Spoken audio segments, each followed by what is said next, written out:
Tonight, MPP majority in Parliament attacks credibility of Special Prosecutor's Corruption Risk Assessment Report into controversial Ejapa royalties deal, dismissing it as sloppy and preposterous.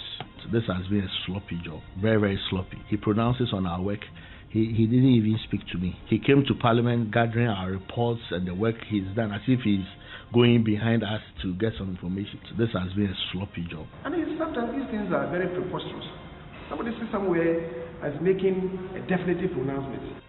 Well, there is another hot statement released from the special prosecutor tonight, raising questions about being patronized. We have details of that for you here on Top Story.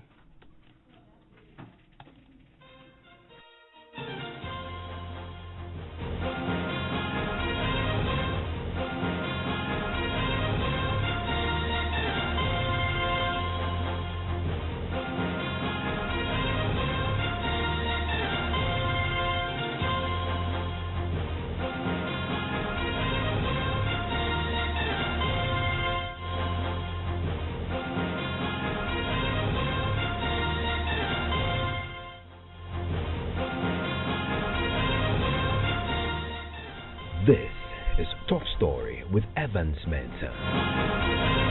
And Top Story is always brought to you by Gasim Cement, the nation builder, and Vodafone. The future is exciting. Ready, Belacqua mineral water as well.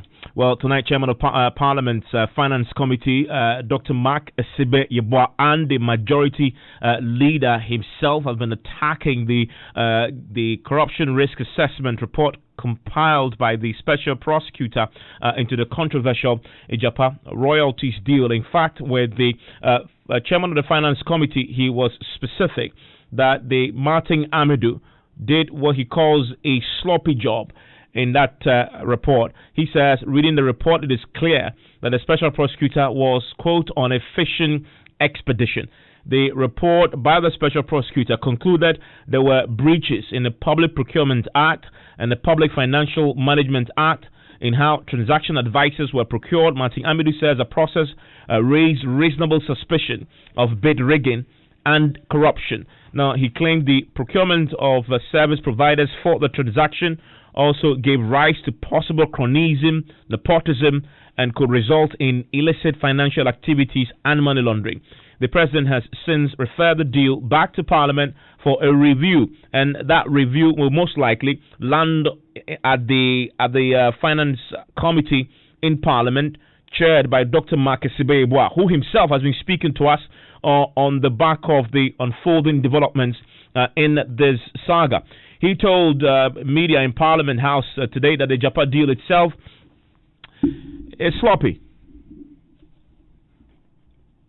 Thus far, reading through his report of his corruption risk assessment report, this has been a sloppy job, very, very sloppy. Because the connected parties, I as chairman of Finance Committee, he pronounces on our work. He didn't even speak to me. Okay. He came to Parliament gathering our reports and the work he's done as if he's going behind us to get some information. How nobody sits in the Finance Committee meetings, okay? So who best to speak to when you want to know what has transpired at the Finance Committee? This is work that started in 2018 on the passage of the Minerals Income Investment Fund law, subsequently its amendment, then these agreements. These have been the committee for the better part of 2 years, and so for him to suggest that he doesn't think that the committee did a thorough job scrutinizing these, maybe he doesn't appreciate numbers, and so he doesn't see how we could have done this in quick fashion. But if I go through things he has to say, for instance, about the mandate agreement, who has authority to sign the mandate agreement, this bit about the transaction advisors, Imara Data Bank, and being a conduit for corruption. This is like somebody on a fishing expedition. He hasn't done a thorough job, and all that he's put out is inconclusive. He's unable to pinpoint corruption or graft or wrongdoing anywhere. It could have been this. It wasn't thorough. I think this is the sloppiest job he's done so far, and if he continues on this path, I don't think people are going to take him seriously. To all intents and purposes, the Japan royalties SPV matter is closed. It is closed. Parliament cannot go back and review what it's done previously. Unless some new material is presented to Parliament, some new request comes, then we can open it anew. But to go back to review what we did, that is not how Parliament works. Otherwise, there has to be a motion of rescission to rescind the decision that was taken earlier. And when you are rescinding that decision, then you are looking towards a different direction. But that's not the case here. I think if you read through the spirit of what the president is saying, he just wants us to, he just wants the country to take a break, and then after elections, go full speed ahead. So it's not as if government is abandoning this monetization of royalties thing at all. Well, Martin Amidu had questioned the work of Parliament in scrutinizing the Japan deal and approving it subsequently. Majority Leader and Minister for Parliamentary Affairs, Evans Mensah, has described as preposterous claims that Parliament did a bad job on the deal. I don't know what it entails, so I cannot make any definitive pronouncements on that. Some say this shows Parliament didn't do a good job with the earlier document that was approved. How does it show? What's conclusive about it? Do they know better than we do know? Thing is, you can't just conjecture from the top of your head. Your position is that... Can I finish? I mean, sometimes these things are very preposterous. Somebody says somewhere as making a definitive pronouncement. You ask him, have you seen it? I haven't seen it. So what's the sense in critique when we haven't seen it? Even me, I can tell you that I haven't seen the reference and the content. So how does somebody sitting somewhere who hasn't seen it, condemn Parliament for lack of diligence? If, for example, one of the transaction advisors, which is a foreign company, didn't get the necessary approval from Parliament, talk about ifs. I don't respond to ifs. I don't respond to ifs. If you know for sure, relate it to me, and I'll respond to it. But you are just talking about possibilities. I don't respond to possibilities. The minority says that this is a vindication of their position. What is the vindication? I had Hussein Inusa. The main crux of Harun's intervention was that they didn't have time, that they were giving only 4 hours, which he knows between him and his God was a palpable untruth. On 2 days at least, we had to tarry because he was going up north. And he pleaded with me that we should hold on until he returned. And we did so. So for him to say that we had only 4 hours, to me, I think Parliament doesn't work that way. Playing to the gallery that way doesn't help anybody. Let's respond to truth. Is it true that Parliament was given only 4 days? That certainly is a palpable untruth. We have more than 4 days to work on this.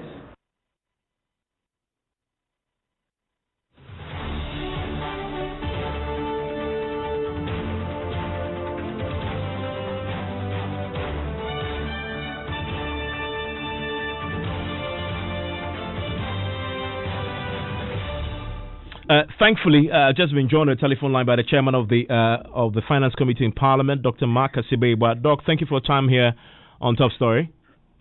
Yeah, good evening. Yes. I just want some clarity first on a subject you touched on, which I guess is at the heart of what next. You say the Ijapa royalties deal is closed and that there's nothing else you can do to it, but the statement issued from Jubilee House is clear that the deal should come back to Parliament and should start afresh. They should start all over again, is what the presidency is asking Parliament to do. I mean, explain that. I mean, reconcile that position saying it's closed with what the president is asking you to do. So, whenever any agreement or proposal is submitted to Parliament, then there is an action requested from the executive. So, for the agreements that came to us, we are required to do job pursuant to some provisions in the Minerals Income Investment Fund, the Constitution, that we have done, and the chapter is closed. If it is the case that the president or the ministry is resubmitting a fresh request, then we can open it up and look at it. But to the extent that Parliament has approved a deal and then by majority decision or by consensus it goes through, that's the end of the matter. So let me read the actual wording of the statement from the Jubilee House. Let's see if that clarifies it. It says, based on observations, the President has accordingly instructed the Minister that, in the interest of transparency and accountability to the Ghanaian people, the agreements supporting the transaction that were submitted to Parliament and approved by the House should be resubmitted to Parliament for the approval process to start all over again. If it is the same agreements that is coming to Parliament and change, then Parliament would have to move a motion for rescission, saying that we are rescinding the earlier decision and reconsidering everything afresh. Otherwise, I don't know what Parliament will be doing. But let's wait and see what we submitted to Parliament, and then we'll act upon it. Yeah, I mean, so that is one of those areas that but has it come yet? Because this came yesterday. Has anything come to your committee yet? No, I think the sense I'm getting from the release from the presidency is that if anything is going to take place, we should wait till after the December 7th elections, or possibly into the 10th, the new the 8th Parliament. Yeah, I mean, in fact, the presidency is not categorical on it. In fact, it almost seemed to leave the decision to Parliament to take on what to do, or as in the timing. And this is what the presidency says. In this light, President Akufo-Addo wonders whether, and this is the wording, actual wording I'm quoting, in this light, President Akufo-Addo wonders whether, in the current, understandably highly charged political atmosphere in the country, debate on the matter should take place before the elections. What's your view on this as a chairman of the committee? The Parliament only acts on request, so that decision to present it to Parliament will be taken by the Presidency or the Ministry of Finance. And so timing is in their hands as to whether they want to come after the elections now or even into the second term of the Akufo-Addo presidency. Okay. I mean, but from the indications and what we read in the statement, it appears that they want this to come now but defer till after elections. Because again, after elections, this Parliament life will still be intact.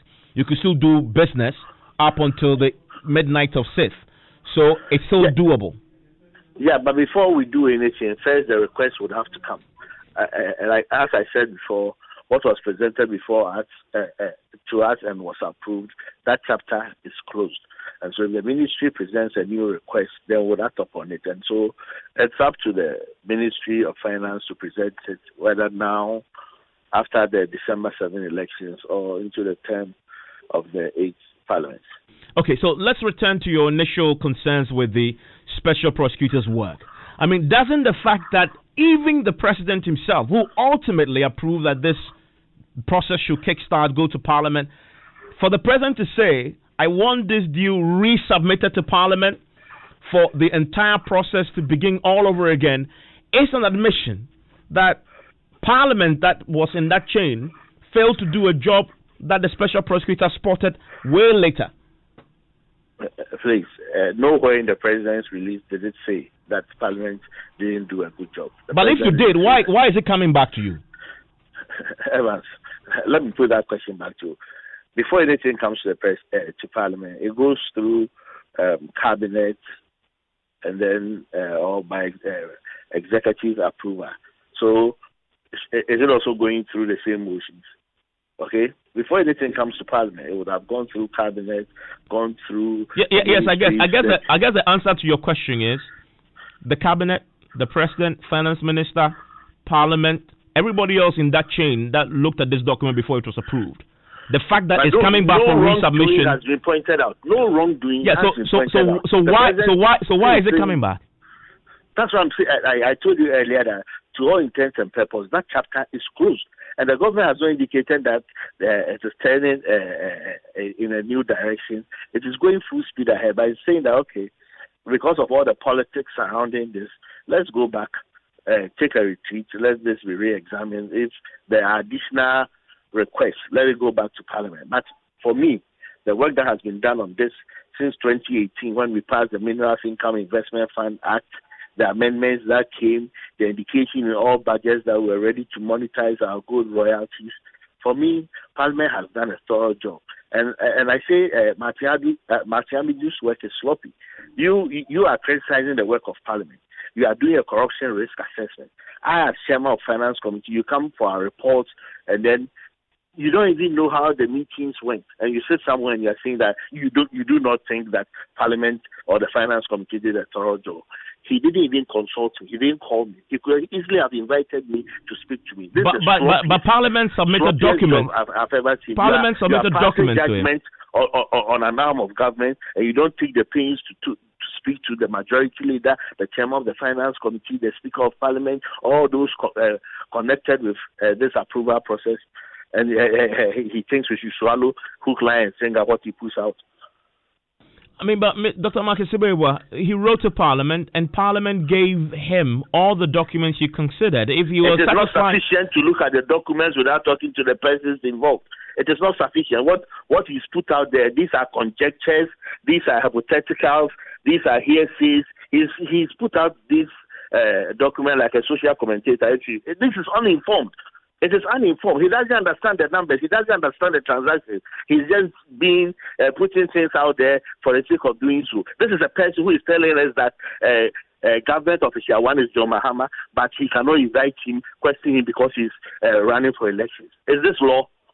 Which law says that if somebody is running for the presidency, you should not question him for wrongdoing? Tell me. I mean, aren't you being a bit unfair? Still, I'm telling you. Which law says that if somebody is running for the presidency, he shouldn't be questioned for wrongdoing? I guess if you describe him as a social commentator, this is below the belt there. He says somewhere, he says the work of Parliament is not thorough. And what he says is sacrosanct. Were you thorough, Dr. Sibewa? I've been chairman of Finance Committee. This is my 4th year. Tell me, we rejected the Ameri deal. The Finance Committee rejected the Ameri deal. We said, no, government, we can't go ahead with this one.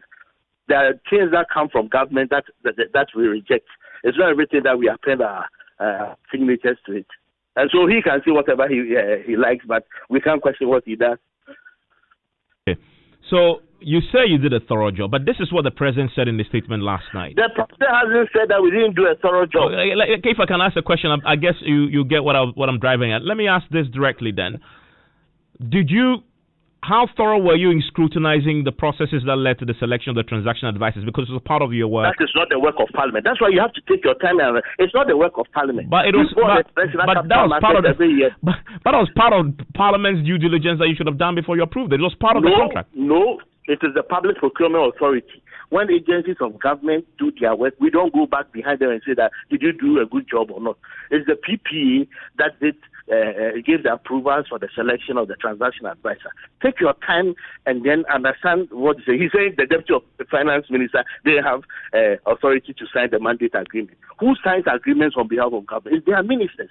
The Chief Director is only a spending officer. How can the Chief Director, the spending officer, be the same person signing the mandate agreement? You sign an agreement and also authorize releases of money.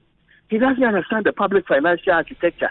And he puts these things out and he thinks that we should glorify him. I disagree. This is a sloppy job he's done. Dr. Marcus, I mean, you, as my representative, you are the ultimate line of check on what any state institution does. Once it gets to your desk... That is not true. That is not true. Well, I mean... the Public Procurement Authority do not report to us. No, but when they have given their approvals as per the law that they work with, then we will go back... So Dr. Marcus, I'm saying that... questioning what they have done. You're saying that as my ultimate representative in Parliament, if the Public Procurement Authority has done something, we all know in this country that the Public Procurement Authority has done a law that is wrong, and we've seen that play out quite often, that if they've done something that you spot at the parliamentary level, you say, okay, we won't touch it because public procurement has already dealt with it. But no wrongdoing has been established. Then as your representative, I'm also telling you that what the officer of the special prosecutor has done is wrong. But the president says that it's directed that the procurement of the services of the transaction advisors should be reviewed again by the Ministry of Finance. If you did that job and you spotted this, the president would not have had discourse to ask for this to be done again. Did the president say that Parliament should review the work of the recruitment of the transaction advisor? No, because it's not our job. It is not our job to verify or to authenticate the recruitment of transaction advisors. It is not our job. We won't get on that fishing expedition to doing what is not required of us. That is not our job. So you do not accept any responsibility for what has happened now? We have done a fantastic job. Thus far, there's been no financial loss to the state. I think this is a good transaction. The idea was mooted as far back as 2011. Monetizing our good royalties is the way to go, and we should applaud the efforts of those who have put this whole transaction together. Dr. Makesibe, but you say you've done a good job, and yet the president says he's bringing the thing back to you for you to start the process afresh. That is an admission that you failed. You see, you are not listening to me. The first thing I said on your program this evening was that there was nothing to be reviewed unless there's a fresh request. To the extent of the work done, it is a closed chapter. I get it. The president's words were... what Parliament has approved already. It is a closed door. I'm sorry, I'm just quoting what the presidency said, that they are resubmitting the deal to you. We are not adding any value to what you are doing. You have quoted and quoted. I'm saying that if the president is coming back to Parliament, then he's going to bring a fresh request. It cannot be a review of what Parliament has approved already. But okay, as of now, that is an assumption you're making. So I'm educating you. It cannot be a review of what has been approved already. It has to be a fresh request. Well, so no, I mean, you're not educating me. The words of the Jubilee House is clear. As in resubmit. You say your interpretation of resubmit is it has to be new. That's your interpretation. I don't think I have anything useful. Okay. No, I mean it's a matter of what has been written and what the interpretation is. I mean, you say the procedure in Parliament is that if it's resubmit, then it can't be old.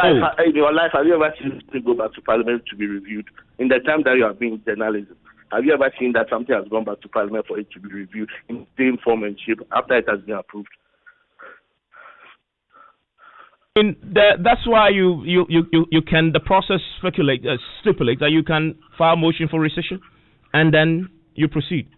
But we are not there yet, so let's see the request that they will bring. Yeah, I mean, so in my mind, there's a closed chapter. Okay, so going forward, though, I mean, this is where we are. I mean, the president has spoken that he wants this redone. Do you at least agree with the posture or with the decision of the president? I will only wait for a request to come to Parliament. Do I get a sense that you don't believe that there is any justifiable basis to resubmit anything back to Parliament? A resubmission to Parliament would entail fresh application, which would be now Parliament is asked or requested to do A, B, C, or D, maybe on top of what it's already done, but to review what.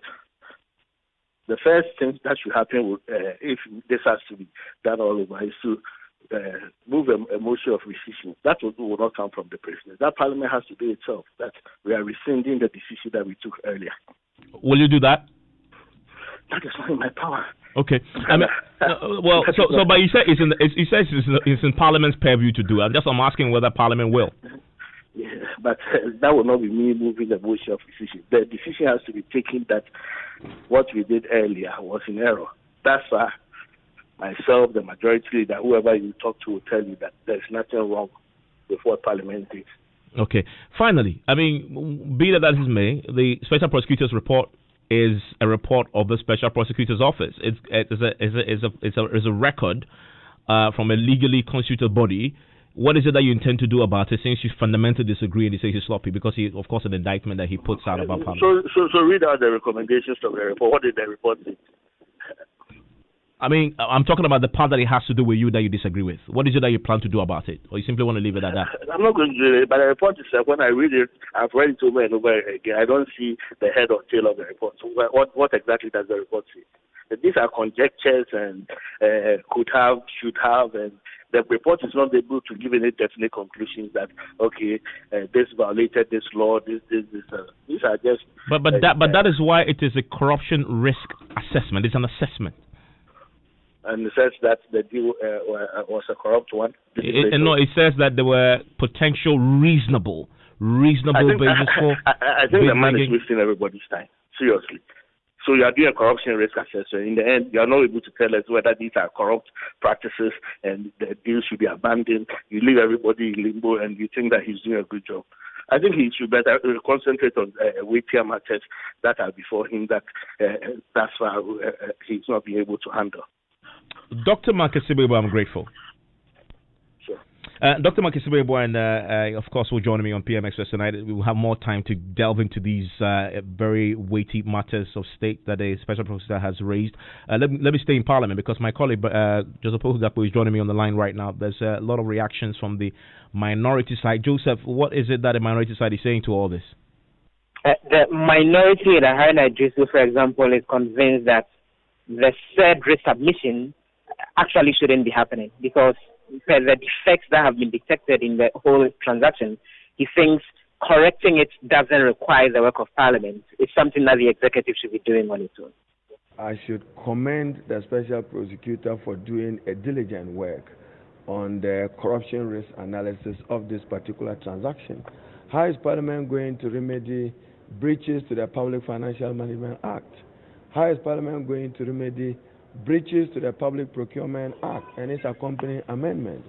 How is Parliament going to remedy payments made to IMRA, which has a decoy company of data bank? How is Parliament going to remedy that?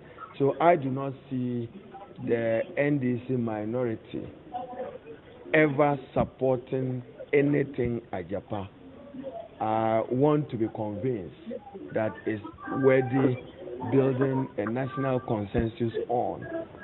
The whole transaction is in darkness. Who gets punished for it?